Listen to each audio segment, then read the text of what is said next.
Les outils d'analyse des textes poétiques. Le vers. Il correspond à une ligne en poésie et se caractérise par un retour systématique à la fin de chaque vers. Petit 1. Les types de vers. Le vers français se définit par le nombre de syllabes qu'il comporte. Les vers pairs sont les plus fréquents parce qu'ils sont associés à une certaine harmonie rythmique appréciable à l'oreille. Alexandrin, un vers de 12 syllabes, considéré comme un vers noble à partir du XVIe siècle, et est réservé aux sujets graves.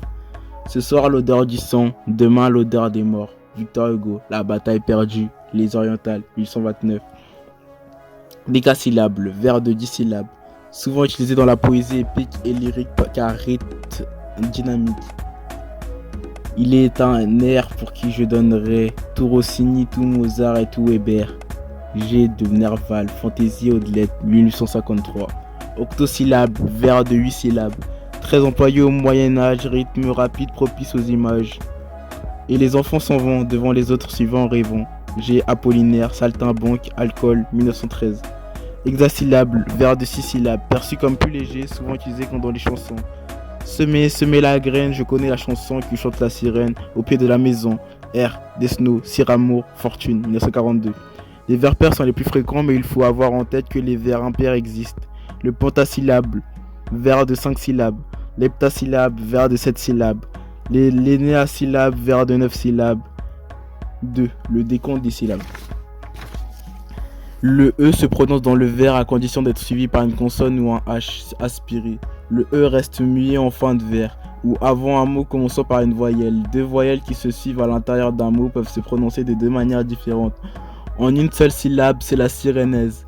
Elle accélère le rythme de la phrase en deux syllabes. C'est la diérèse et elle allonge le mot sur lequel elle apporte et le met ainsi en valeur.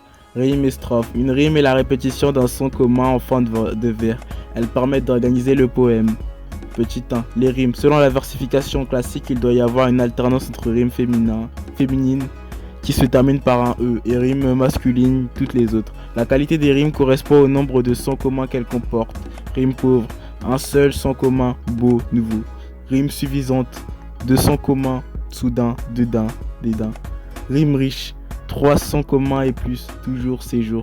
Plusieurs dispositions sont possibles. Rime plate ou suivie. AABB. Rime croisée. ABAB. Rime embrasée. ABBA. Des rimes internes peuvent aussi se trouver à la césure, c'est-à-dire au milieu du vers. Les rimes invitent à une lecture verticale du poème. Le rapprochement sonore invite aussi au rapprochement sémantique, égal du sens des mots. 2. Les strophes. Une strophe est un groupe de vers organisé autour d'un système de rimes. Un blanc typographique permet de les séparer les unes des autres. 2 vers. Distique, 3 vers, tercet, 4 vers, 4-1, 5 vers, pointille, 6 vers, 6-1, 8 vers, 8-1, 10 vers, 10-1. Rythme poétique, poésie et syntaxe. Dans la poésie traditionnelle, le vers et la phrase coïncident. La césure qui sépare le vers en deux et la fin du vers correspond